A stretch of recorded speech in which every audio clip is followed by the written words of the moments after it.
नमस्कार, कृषि जागरण में आप सभी का स्वागत है। मैं हूं आपके साथ रूबी चक्रवर्ती। बढ़ेंगे आज की टॉप हेडलाइंस की ओर। शिवराज सरकार ने फिर दी किसानों को सौगात, 11 लाख किसानों का ब्याज माफ करेगी सरकार। धानुका एग्रीटेक लिमिटेड ने जिम कॉर्बेट नेशनल पार्क में कोहिनूर डिस्ट्रीब्यूटर मीट का किया आयोजन। शुरू करे केले की खेती, सरकार देगी 62,500 रुपए, जल्द करे अप्लाई। छत्तीसगढ़ के किसान, बागवान और पशुपालकों के लिए एग्रोमेट एडवाइजरी जारी। कृषि जागरण ने फार्मर द जर्नलिस्ट के तहत पंजाबी भाषा में दूसरे ट्रेनिंग सेशन का किया आयोजन। दिल्ली के लोगों को आज भी नहीं मिलेगी गर्मी से राहत, कई राज्य में लू चलने के आसार। बढ़ेंगे खबरों की ओर। मंगलवार का दिन एक बार फिर किसानों के लिए खुशखबरी लेकर आया है। वही शिवराज सिंह की मंगलवार को हुई बैठक में किसानों को एक बार फिर सौगातें दी गई है। वही प्रदेश सरकार ने किसानों से गेहूं खरीदी की आखिरी तारीख को बढ़ाया है। वही 0% ब्याज योजना की तारीख भी बढ़ा दी गई है। कृषि मंत्री एवं किसान नेता कमल पटेल ने कैबिनेट ब्रीफिंग करते हुए बताया कि किसानों की जो गेहूं की खरीदी की गई 10 मई आखिरी तारीख थी, इसे बढ़ाकर 20 मई कर दिया गया है। वही मंत्री पटेल ने बताया कि पहले 30 अप्रैल तक 0% ब्याज दर पर का लाभ किसान जमा करता है तो उसे इसका लाभ मिलेगा। इसे बढ़ाकर 20 मई कर दिया गया है। 20 मई तक जो भी किसान फसल बेचेगा उन सभी किसानों को 0% ब्याज की योजना का लाभ मिलेगा। वही किसान नेता एवं मंत्री कमल पटेल ने इसके लिए किसानों की ओर से इन फैसलों पर मुख्यमंत्री शिवराज सिंह चौहान का आभार मानते हुए धन्यवाद ज्ञापित किया है। धानुका एग्रीटेक लिमिटेड ने जिम कॉर्बेट नेशनल पार्क में कोहिनूर डिस्ट्रीब्यूटर मीट का आयोजन किया है, जिसमें पूरे यूपी से लगभग 125 कोहिनूर पार्टनर मौजूद रहे। इवेंट में 2 नए herbicide, 6 biological products, 1 chilli insecticide का लॉन्च किया गया है। वही national marketing head Manoj Varshney ने जैविक ब्रांड बायोलॉजिक्यू का लॉन्च किया और इस पर चर्चा की। वही जीएम अतुल कुमार ने उत्तर भारत कोहिनूर परियोजना और धानुका की यात्रा के बारे में बात की। वही सुबोध कुमार गुप्ता डीजीएम मार्केटिंग ने मिर्च की फसल में थ्रिप्स, माइट्स और व्हाइट फ्लाई को एक साथ नियंत्रित करने वाले कीटनाशक डिसाइड के बारे में जानकारी दी। वही अमित मिश्रा ने मेसोट्रेक्स और इम्पोर्ट नामक 2 हर्बिसाइड लॉन्च किए हैं। RK Dhuria SME north and Uttarakhand के जिम कॉर्बेट नेशनल पार्क में कार्यक्रम की मेजबानी की, जहां 2022 और 2023 के शीर्ष प्रदर्शन करने वाले दलों को भी अवार्ड से नवाजा गया। किसानों की आय बढ़ाने के लिए सरकार बागवानी फसलों पर जोर दे रही है। इसके रकबे में लगातार इजाफा किया जा रहा है। नई तकनीकें लाई जा रही है। इन तकनीकों के उपयोग पर किसानों को सब्सिडी भी मुहैया कराई जा रही है।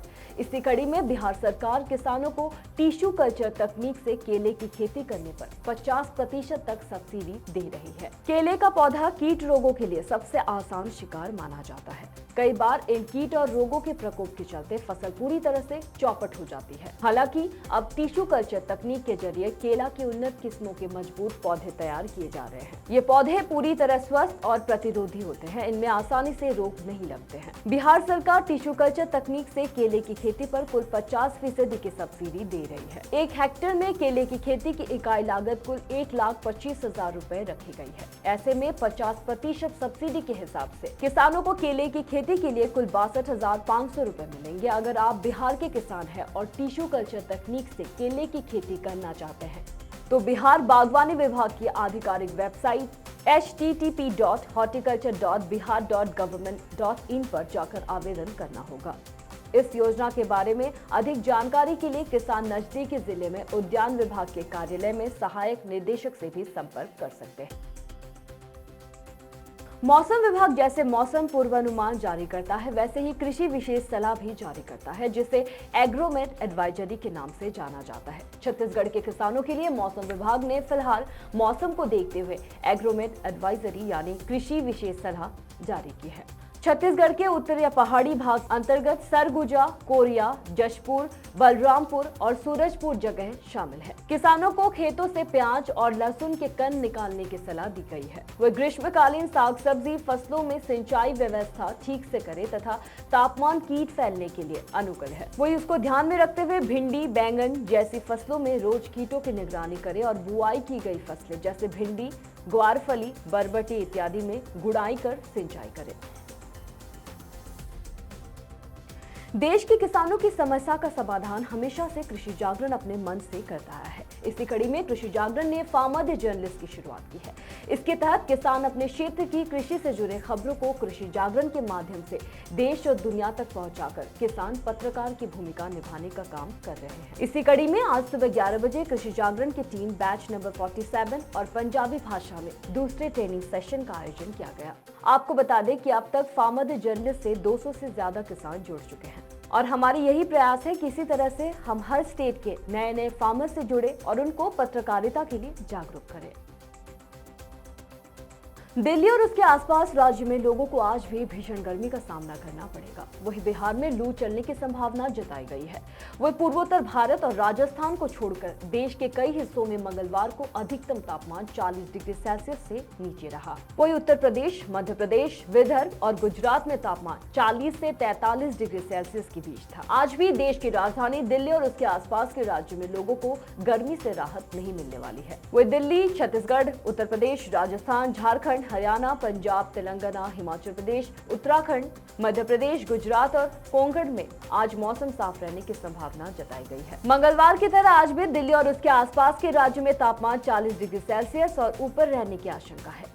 वहीं अंडमान और निकोबार द्वीप समूह में कुछ स्थानों पर बिजली और गरज के साथ भारी से भारी बारिश होने की संभावना है।